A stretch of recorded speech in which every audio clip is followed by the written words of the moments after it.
Welcome back to the 2-minute warning, back on the topic of the NFL today.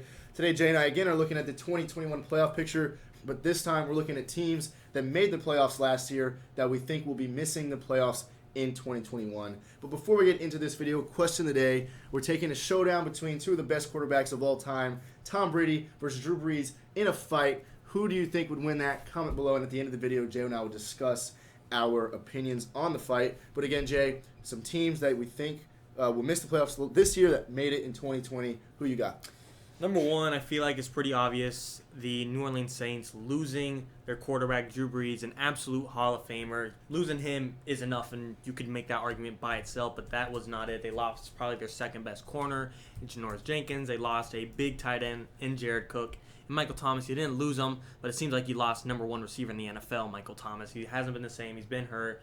Maybe this offseason he'll be comeback player of the year and show us all wrong and lead the Saints to the playoffs, but I just don't think he could carry it alone. And me losing your starting tight end, your second best corner, and going from Drew Brees, a Hall of Famer, Super Bowl champion, to Jameis Winston, who has probably almost, does he have the record for most interceptions in a season? I don't know. Pretty damn close either way. 33, I think. Doesn't seem good. I think Jameis will improve, but this is just not a playoff team, especially when you got the Tampa Bay Buccaneers, who might go 16-0 this year. Yeah, I kind of like 17. I kind of like the Saints in general. I liked Jameis Winston, but they're certainly going to see a decline in productivity this year. I think they might go 500 on the season. But being in the division with the Bucs, who we see could win 15, 16 games, realistically, I just don't think that they're going to be in a spot even for a wild card. Jameis Winston is just, his best season with the Bucs was 9-7. That's not going to cut it next year. I think the playoff picture in the NFC is getting better, and I just don't think that the Saints, of course, you mentioned a couple of defensive guys they lose their tight end Jared Cook.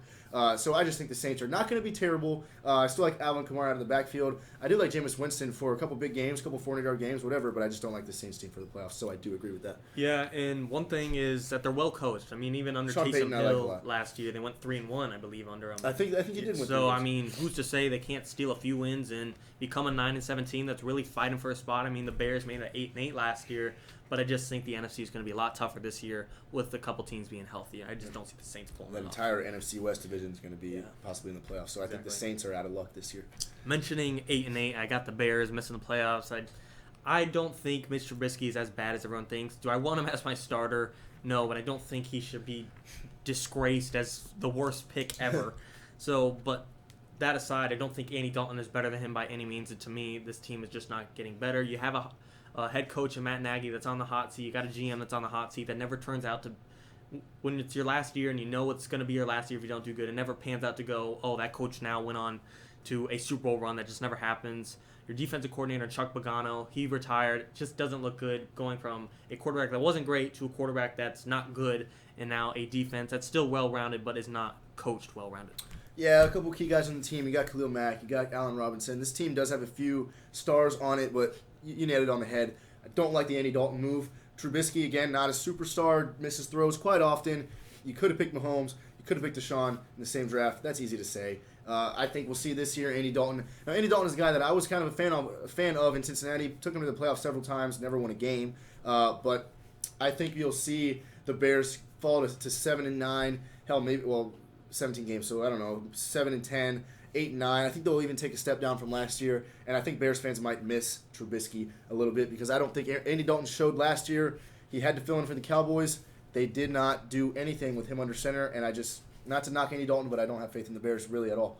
Yeah, I mean, the star power is enough to not take them to a 4-13 season now or 3-win season, but it's definitely not enough to carry. It all comes down to your quarterback. You can only get so far without a good one. And like I said, even the Vikings are getting better in their own division. Packers are already a problem, but now healthy Vikings defense, it won't be fun for the Bears this year. Yeah. Moving on to the AFC, Pittsburgh Steelers. I don't think they will make the playoffs this year. They went 11-0 last year, and then they still finished, I believe, 12-4. So that or it might have been, I think it was 12-4. So it's kind of like a fluke, almost a fluke, but even then, Big Ben is deteriorating. He didn't look good in the playoffs. He didn't look good in the season. You still got a great defense at T.J. Watt, Devin Bush, Minka Fitzpatrick, Joe Hayden, but you did lose a couple pieces. You lost Bud Dupree, lost Steven Nelson, and they didn't hold the defense together, but this may take a top 5 defense to top 8, and that is a big difference when your defense is everything you rely on. Yeah, you lose a few key guys on this defense to free agency. I believe whatever Pouncey brother it was retired. That was been has been Big Ben's center for the last 10 seasons. So you lose a couple key guys. Big Ben, I think himself is sort of lost. He's getting older and just out of it. So I don't think the Steelers are going to win more than 9 games this year, which is tough. They have one of the toughest divisions in football in the AFC North, with the Browns, who we both see as an AFC Championship contender, and the Ravens are probably a playoff team. So I don't think the Steelers have a lot to look forward to this year. Now, can they go on? Nobody expected them 11-0 last year, but they did it. And I don't have a whole lot of faith in their 2 main receivers in Claypool and Juju Smith-Schuster. I hope Juju gets it together, plays a little more mature football, but I'm not a huge fan of that. And Ebron at tight end is actually pretty good, but nothing about the Steelers defense is, the Steelers team outside of their defense is really enough for me to think they're going to be a playoff team. Yeah, the only saving grace I could see really turn this team around is say they draft a running back such as Najee Harris or Travis Etienne, and he turns out what like Zeke was his rookie year, where he goes for 1,800 yards and absolutely carries the team. That is the only route I see. Re-signing an old, Le'Veon Bell reunion or reaching out in Todd Gurley free agency, you need a real running back, and that is your only chance. You saw it cost him last year in the ass, and now the defense, I still think it's great and it'll be enough to get you some wins, but it can't absolutely carry the team. Moving on, me and Carson have kind of a disagreement in this one. I have the Tennessee Titans missing the playoffs. He has the Indianapolis Colts missing the playoffs.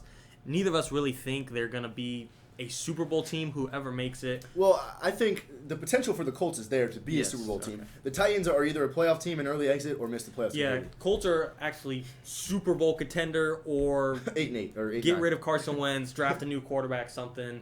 I think the Colts or the Titans are probably, a more well-rounded, consistent prediction. But I just like Carson Wentz. I think him reuniting with Frank Reich is really gonna revamp his career. I think you got a good offensive line, a good backfield, a great defense, and that is something Carson Wentz had nothing like of last year, and I just think that'll completely change this game, and I have them winning the division. And the Titans losing Arthur Smith, Corey Davis, Jonnu Smith, I think that's going to be a big loss, and Tannehill can't carry the load, and Derrick Henry putting too many eggs in one basket. Yeah, out of the AFC South, we had the Titans win the division and the Colts sneak in at, I believe, 11-5 last year. And I have the Titans making it and the Colts missing. For the Colts missing, I like a lot about their team, and defense is good. Jonathan Taylor and who else runs the ball for them? Nyheim Hines, Marlon Mack. I like the way they run the football. They ran the football really well at Buffalo last year, where they lost on a late weird call, whatever. So I like the way they run the ball. I don't like Carson Wentz. It's simple as that. So it's just a matter of will he be good or not, because that's what I have the Colts not making it for. And then I think the Titans, Tannehill's consistency and Derrick Henry's power, I think can carry them to 10 wins and sneaking in the playoffs where they really don't make much of an impact once they're there. So I have, the purpose of this video, playoff teams that made it last year that are missing this year, I think it's the Colts. Yeah, it's really going to be probably who wins that matchups in the division games. Are the Colts going to sweep them? Are the Titans going to sweep them? Is it going to come down to a nail-biter to split the series at Week 17, or Week 18 now, I guess? Who knows? Carson Wentz is the biggest variable for both of these teams in a way. Yep. Then our final one, probably the biggest toss-up that no one knows if this team will make it and who will make it. Washington football team, will they be back? The NFC East is very unpredictable.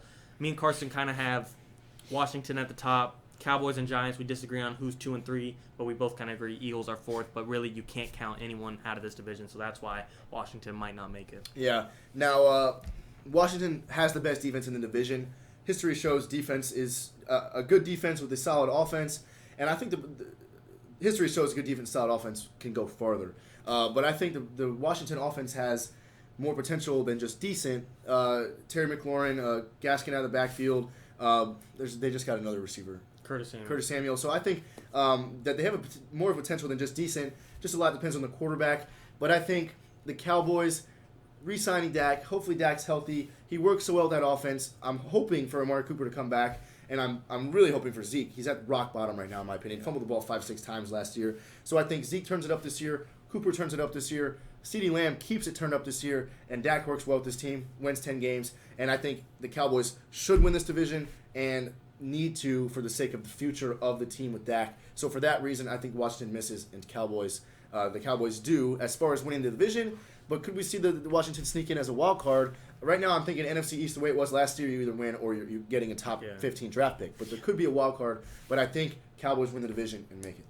Washington, I really do think they have a great chance of coming back, but it's just hard to bet on them when you're going with either Taylor Heineke, who doesn't have a lot of experience, or Ryan Fitzpatrick, who has plenty of experience, but he's never really had. I think he's had like 1 or 2 full starts. He really doesn't. He's never won a division as a starter. Yeah. He really made his career as coming off the bench and doing good. He does not work well as a starter. Yeah, so I just don't know what route they're going at quarterback. And the quarterback, if you don't have one, that is a big question mark. But for the Cowboys, they have the quarterback and nothing else. Polar opposite, which, like I said, history shows that looks good but doesn't work long term. And so Giants are similar to Washington. Defense is great, offense is great, but what is your quarterback, Daniel Jones? Right. I do think we're more likely to see Daniel Jones improve than Ryan Fitzpatrick to pull out a, 10-7 season out of his ass after being 39 years old. I do have more faith in Daniel Jones than just the acquisitions of Kenny Golladay, John Ross, re-signing Leonard Williams, Adoree Jackson. I just like the Giants. I like their coach, Joe Judge, and Ron Rivera I would actually take as a coach, but I just see this Giants team being a threat and Daniel Jones finally taking a step up in his career. Yeah, I talked about Washington versus Dallas, but I didn't really even bring up the Giants. They've certainly put together a good roster.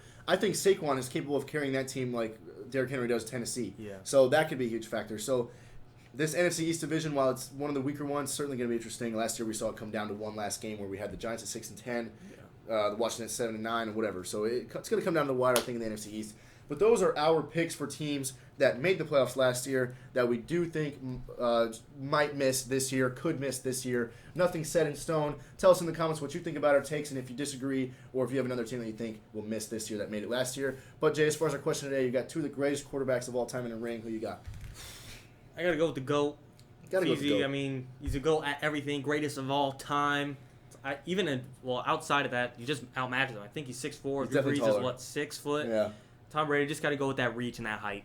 Yeah, Tom Brady is aging like fine wine. I think Drew Brees got hit by that 41-year-old wall. So I'm going to take Tom Brady. He's the GOAT for a reason. But those are our takes, guys. Thanks for watching. 2-minute warning.